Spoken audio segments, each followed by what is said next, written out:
today we welcome Rob King to Delaware Valley University's Media and Communication program.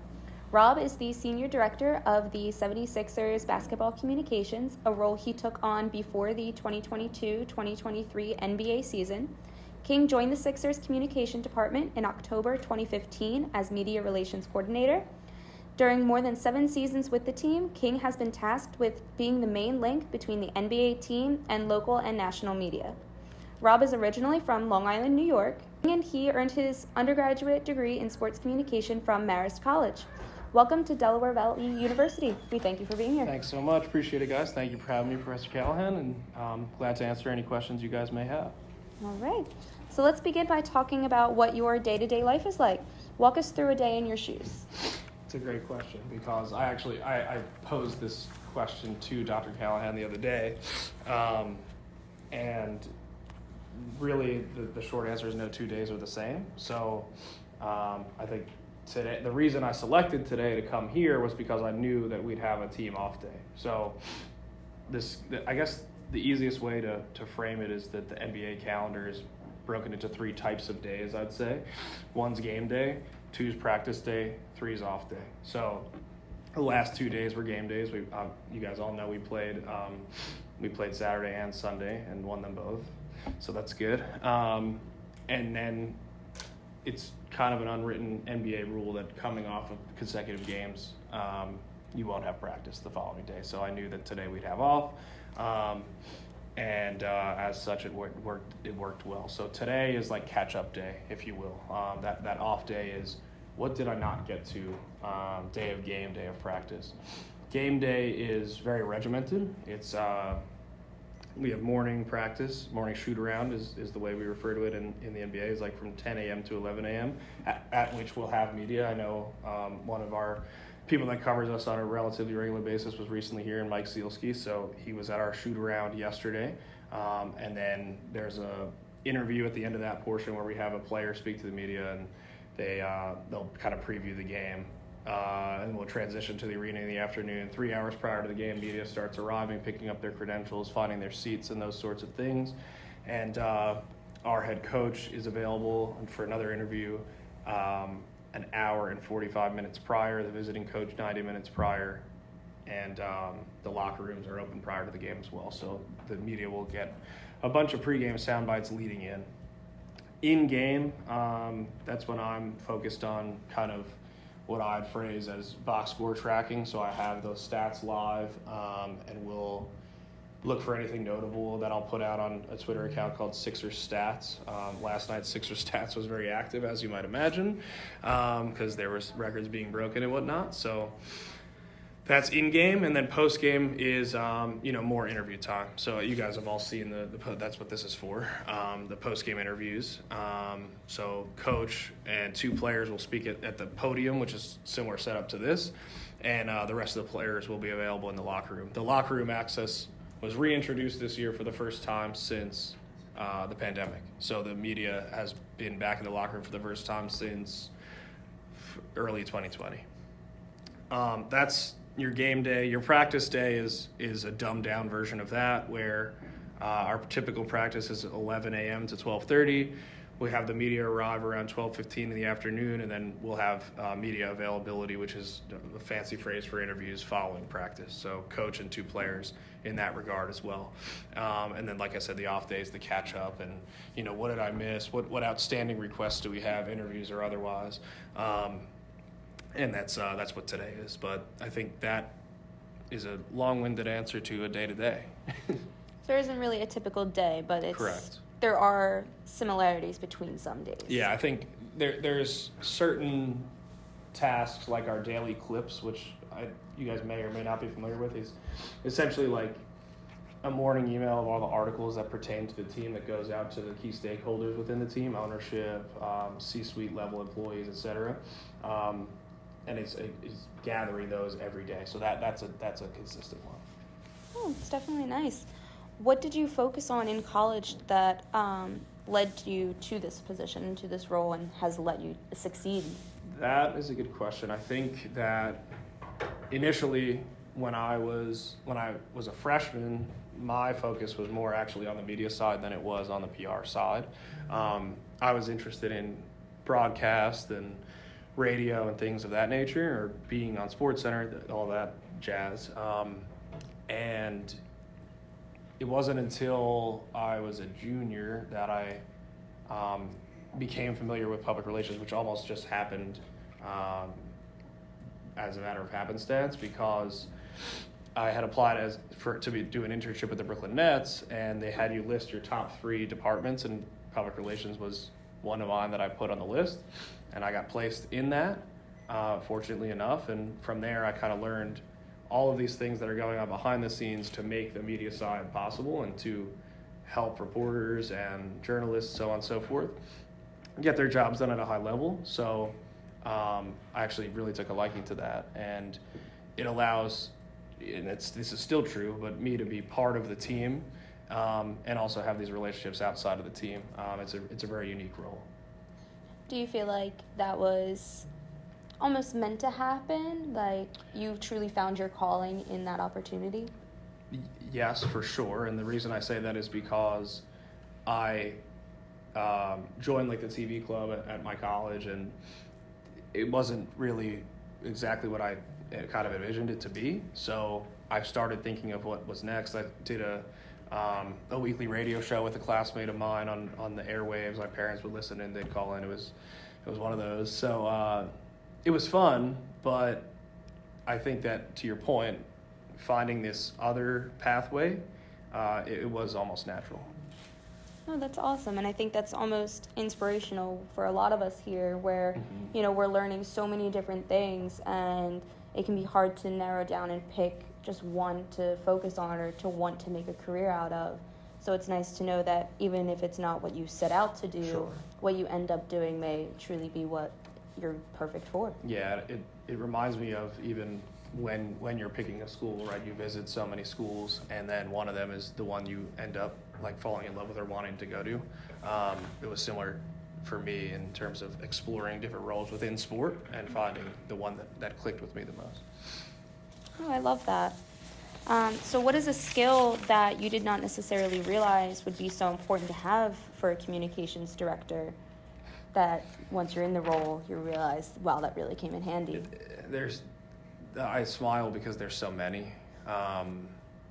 You know, something as simple as being organized or prepared it's kind of, you're either that or you aren't, and you're that way either, you know, throughout your life or at work, and the two mesh. So that was an exciting thing for me to realize, like, oh, well, you know, the way I keep things at home can also help me succeed in the job. That's one.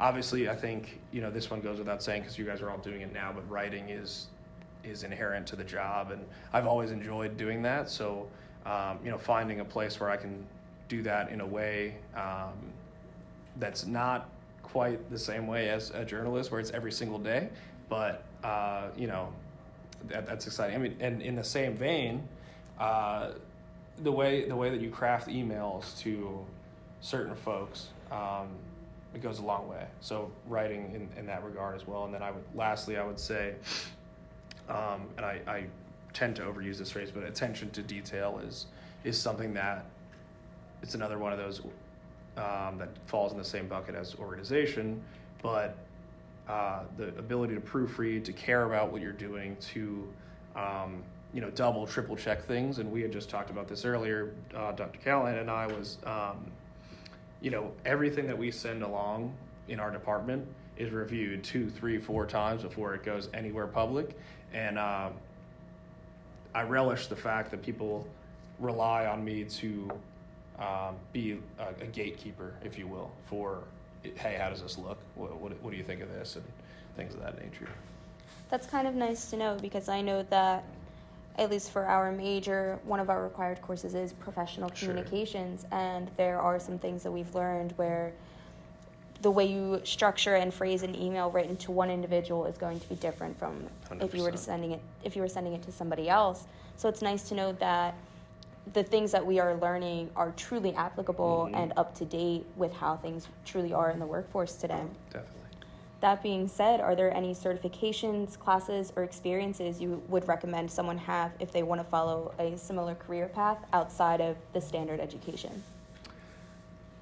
You guys hear it all the time, but interning to me is the best thing that anybody can do, because it'll show you on a temporary basis what that job will look like full time, and you might go in there 3 days a week and decide this isn't for me.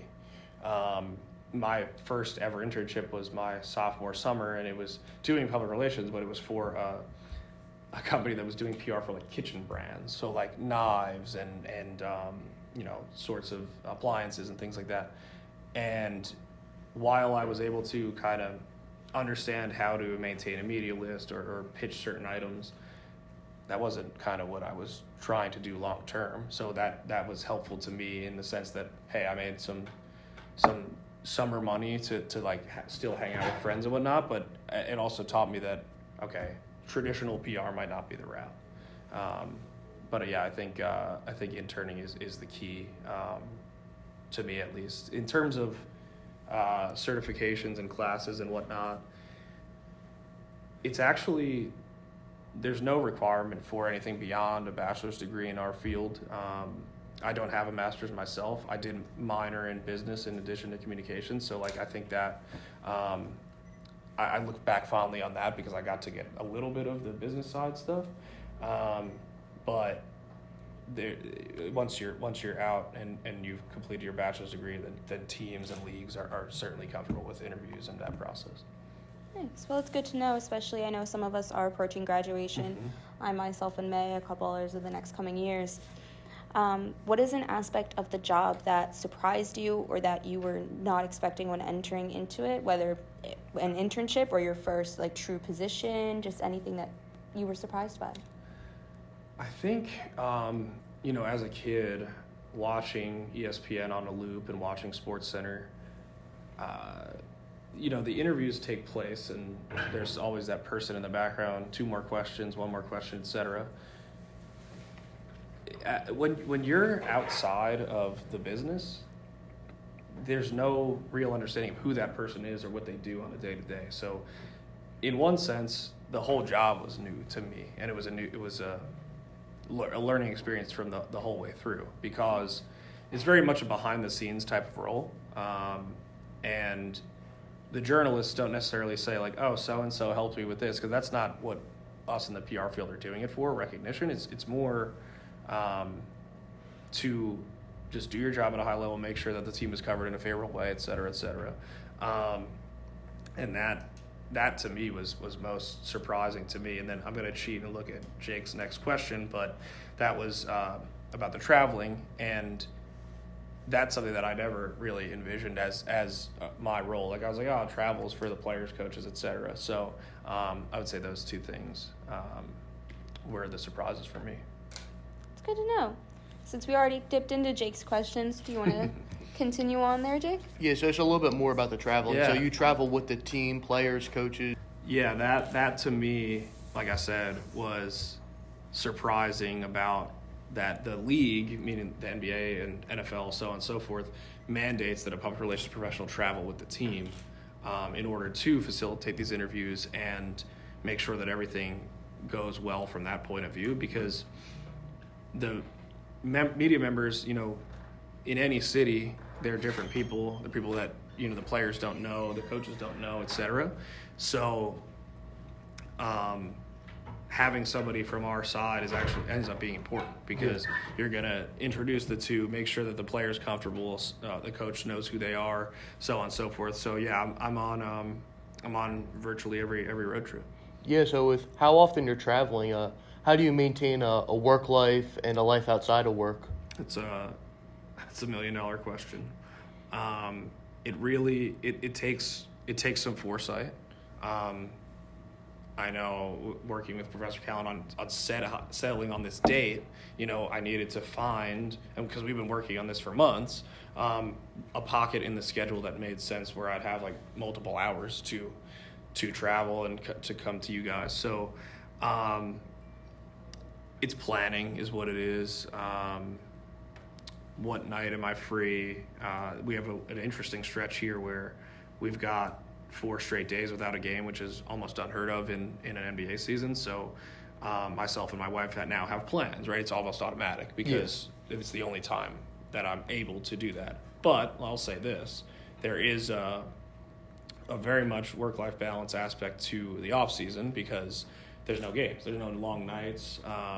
You are kind of going back to a 9-to-5 style job, and if that, sometimes some weeks it's slower and you're able to kind of do whatever you need to do. But I think that's kind of the blueprint, even though there is no perfect one. Obviously, there are some very, very high highs. Like last night, Embiid was putting up 2K numbers, and it was amazing. And then there are other nights where it's like losing in the playoffs that year. It was rough. So what's the difference in the media when it's highs and lows? This season has already shown a ton of it, right? Because we got off to a bad start. Now we're back to 500 at 7-7. So it's almost like a new season. But obviously social media has impacted the way that all of us think, right? So they're going to have their own takes, and you take social media in one bucket and then traditional media in another. So, and then there's also the columnist approach versus the beat writer approach. So I know Mike was here previously, so he's a columnist. So he just wrote an article today about Joel's performance, but looking at it from do the Sixers have enough because Joel had to do everything for us. So even when things are going well, I think you've still got to be on alert on certain issues, topics, etc. So we've got like our eyes and ears open to everything. And obviously, like to your point, it's easy. It's easier when you're in Milwaukee and you're 10-1 and everything's easy and no problem, and one of your best players is hurt and it doesn't matter. So it's that's easy. But we're in a spot where we're missing one of our best 2 players, and so there's a magnifying glass on that, and there always is in Philly, because the fan base is passionate. A lot of the media has grown up here and is familiar with the team and the process. So it's just important to have your antennas up, so to speak. Yeah, I know you touched on it, but with the rise of social media over the past few years, how does that affect your job? So it's a good question because we obviously have our own team accounts. So like at Sixers, the 2 people that are really in charge of that account, they don't run everything by our department, but a lot of what they're doing, they're making sure with us that it makes sense or that it's okay, comfortable, good with the team, matches the messaging and what we're trying to get out there. So that's one angle is the internal social media, and then the external social media, that is a lot of who said what. Does so and so have a platform that people actually pay attention to, and from there, if we in our department see a rumor that we're unfamiliar with, we can then go to the front office and be like, hey, is this legitimate? And kind of hash it out from there. Is it? Yes. What would you like us to communicate to the media? What would make you pleased with messaging wise and points like that? And then, or it's obviously, not true. And then it's easy phone call of, hey, sorry, this is misinformation. Mm-hmm. So, no, I'm glad that you mentioned the press release, because that's something that we're doing in this class. We talk about, the attention grabbing headlines, and visuals. And I had reached out to you and you had sent me an example of a press release. Yeah. And I know you have a prop, so I would love it if you could show the prop and then talk about the recent press release and your approach. So yes, and the release was the City Edition uniform, which, as everybody's now familiar with, has been going on for like 5 years. Different uniform every year that relates to the city, and many of you probably saw the debut of it last night, which probably doesn't get better for a jersey than the guy dropping 59 points in the first game of the jersey. But I did bring in the actual uniform itself. So this is Montrezl Harrell's. So you've got like the city of, I as somebody who grew up in New York, I didn't know where City of Brotherly Love came from. So learning that Philadelphia, the word, translates in Greek to City of Brotherly Love was something that I thought was pretty cool to learn. So first time that's been on a jersey. And the rest of it is, it's really, I mean, it's kind of simple, as I was saying to Marion earlier, like it's meant to reflect the rich tradition of basketball in Philadelphia, right? So City of Brotherly Love does that. And it's like, the reason it's so basic is because it's supposed to reflect all leagues throughout, childhood through college, through the Big Five, through the NBA, through Syracuse, which is where our franchise originated. So, it's very simple, but it looked really nice last night on the court. We were all curious, like, kind of how it would, like, Tyrese actually said to me, he's like, I like it, but I think it's going to look even better on the court. And the court itself was, we always do a themed court that goes along with the uniform. 2 years ago, it was the black court that was inspired by Boathouse Row. Last year was the Spectrum, which was the previous arena prior to Wells Fargo Center. But the court followed this and was very simple. Like the center court logo was just a white circle of stars, which is one of our secondary logos, with no 7-6 or anything like that. So it's very plain, which kind of, goes in the same vein as this. On the press release front, we were just talking about less is more, essentially, right? What can I say other than this jersey's white? It's inspired by the City of Brotherly Love. There's a red stripe on the side. There's no need to add, too much. And I think, and I was saying this to Marion before, like, obviously the designers, meaning Nike and then our folks that worked with Nike on the design, are passionate about it, but at some point you're going to overdo it, and whoever the reader might be checked out by a certain point. Okay, there's blue outlining the red 5. I get it. So I think that it was a balance and an exercise in less is more. And it went into practice because we ended up taking out a whole paragraph that just got behind the design and things of that nature, because it's pretty straightforward. These are channels in which you share this information and just your brand in general, and how does the message differ between the different channels? Yep. For a press release, we email them to 500 plus email addresses every time.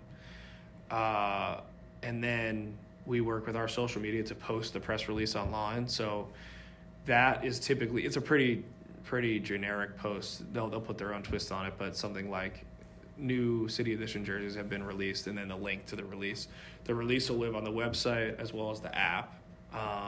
So it really is consumable across a lot of different platforms. So and then depending on what it is, we recently added a sculpture to our Legends Walk at our training complex in Camden, and there was an RSVP associated with that, right? So we're calling media, hey, are you coming to cover this event? So that's an added layer for something like that. Nice. And working with the media and press on breaking news and even just any story really, but what are some do's and don'ts that you would recommend? So the don't, I would say, is like don't jump the gun, right? So sometimes you'll hear information and you'll know it's accurate based on the source where it's coming from internally. But it's important that all the key stakeholders, from ownership to basketball operations to business operations, that they're all in the know prior to something going public, because you don't want to be the one that caused somebody else to learn something via Twitter when they were supposed to learn about it from internally. Mm-hmm. That would be the don't, I would say, is like take your time, be patient. Like if media is asking you repeatedly, what's the update? hey, I don't have one, you know, I'm going to get it to you within a reasonable amount of time. Trust me that once I do, you will have it. And it's that for me in the beginning, just being somebody who is comfortable having relationships, talking to people, etc., like that killed me because I wanted to give them the information immediately, but I understand that, you know, some information is sensitive. The dues, like we have a group text with the people that cover us on a regular basis. So when a player is questionable going into a game, 30 minutes prior, we'll send a group text and say, hey, this player's in or out. And then that's like, as soon as that happens, it's funny because, you know, you send the text, then you get all these updates on Twitter, and you're like, oh, I guess they saw it. So that really has worked well for us. And sometimes it might make sense to get one report of that information prior to the rest of the group, depending on, you know, if they asked before everybody else or they asked a specific question and they like earned it, so to speak, to be the first one to get that info. It sounds like a lot of the communication that goes on is built on the relationships and maintaining them and just having as open communication as possible with all members involved. Yeah, I think being transparent and, you know, somebody said to me one time that I don't know is a perfectly acceptable answer. And I remember that because I've realized how true it is. Hey, is so-and-so playing tonight? I don't know. Let me find out. What like, I guess what I would say if that person were to push back is, what do you want me to say? There's nothing else I can give you at this point in time. So, that was a really good lesson for me. But in terms of just the strength of relationships and getting to know people, talking to them, and building trust, it really goes without saying kind of how important that can be and how helpful to the organization, players, coaches, etc. That can be. Well, before our podcast ends, can you share one piece of advice that may help communication graduates as they navigate this fast-moving career track? I say this a lot, but email, call, text as many people as you possibly can, because the worst that can happen is they don't get back, and that's really not that bad, right? So, and the best that could happen is they call you and they give you great advice, or they even, you know, offer you an internship or job. And I do have a real example on this, was after I graduated school and my time with the Nets had wrapped up, I emailed every single person in the NBA directory from PR. Hey, do you have a seasonal position? Do you have a full-time position? Whatever.